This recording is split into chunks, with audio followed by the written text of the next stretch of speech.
எல்லாருக்கும் வணக்கம்.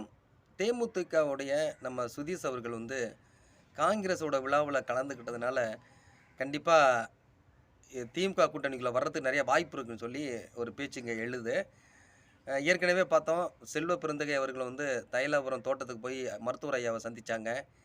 அதுவும் பாமகவ இங்க இழுக்கிறதுக்கு அப்படிங்கிறது தான் நம்ம தோணுது. காரணம் என்னன்னா, இத வந்து அடிப்படை நம்ம பார்க்கணும். என்னன்னா, எலக்ஷன் வரப்போகுது.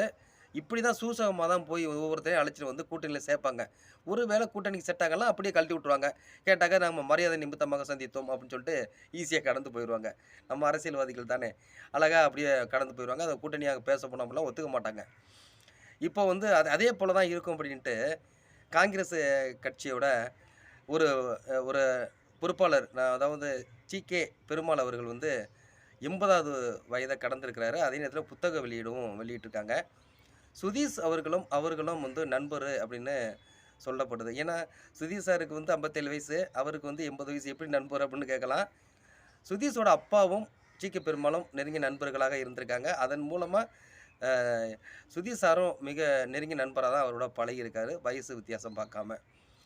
அப்ப அதனால வந்து இந்த விழாவுக்கு நான் கலந்துக்கிட்டேன் அப்படிங்கிறது தான் சொன்னாரு. இதில வந்து அரசியல்லாம் எதுவும் கிடையாது. நீங்க அப்படிலாம் நெனச்சுக்க வேண்டியதில்ல.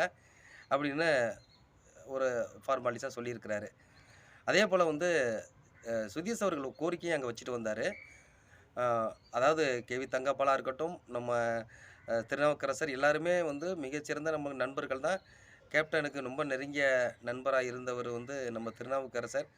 எப்போதுமே கேப்டன பல பேர நாங்க அனுமதிக்காத போது கூட, திருநாவுக்கரசர் அவர்கள் வந்து உரிமையோட நேரா வீட்டுக்கு வந்து கேப்டன பார்த்துட்டு 1/2 மணி நேரம் பேசிட்டு போவாங்க. அவ்வளவு பற்று வந்து கேப்டனுக்கும், திருநாவுக்கரசருக்கும் இருக்கு. அப்படின்னு சொல்லி அவரு அத பேசிட்டு அப்புறம் சொல்றாரு, அ ஜி.கே. பெருமாள் அவர்கள் வந்து இந்த கட்சிக்காக நிறையா உழைச்சிருக்காரு. கிட்டத்தட்ட 1967லேருந்து இந்த கட்சியில இருக்கிறாரு. அதனால அவருக்கு வந்து இன்ன வரைக்கும் ஒரு எம்பியோ, எம்எல்ஏயோ அவர் ஆகல. கட்சிக்காக மட்டும் உழைச்சுக்கிட்டு இருக்காங்க. நீங்க தயவு செய்து 2026ல அவருக்கு ஒரு வாய்ப்ப குடுக்கணும் எம்எல்ஏவுக்கு அப்படின்னு சொல்லி ஒரு கோரிக்கைய அங்க வச்சுட்டு வந்திருக்காங்க. இது அவங்க கட்சியில எடுக்க வேண்டிய சூழல் இருந்தாலும், ஒரு அதாவது ஒரு சிறப்பாக ஒரு கட்சிக்கு உழைக்கக்கூடிய ஒரு மனிதருக்கு நம்ம சொல்றது ஒண்ணும் தப்பில்ல. அதன் வழியாக வந்து சுதீஷ் அவர்கள் சொல்லிட்டு வந்திருக்காங்க. பார்ப்போம். அது அவங்க கட்சிய சார்ந்தது அப்படின்னாலும், என்ன முடிவு எடுக்கிறாங்கங்கிறத நம்ம பொறுத்திருந்து பார்ப்போம். ஆனா இந்த விழாவிற்கு போனது கண்டிப்பாக அரசியல் இல்ல அப்படிங்கிறத நம்ம சுதீஷ் அவர்கள் தெளிவுபடுத்தியிருக்காங்க. இது இன்னும் கொஞ்ச நாள் கழிச்சு நம்மளுக்கு தெரியும். இது உண்மையிலேயே அரசியல் சந்திப்பு தானா? இல்ல வந்து அ இது நம்ம காங்கிரஸ் விழா மட்டும் தானா? அப்படிங்கிறத இன்னும் போகுற கொஞ்ச நாட்கள்லயே நம்மளுக்கு தெரிஞ்சிரும். பார்ப்போமே! பொறுத்திருந்து பார்ப்போம்.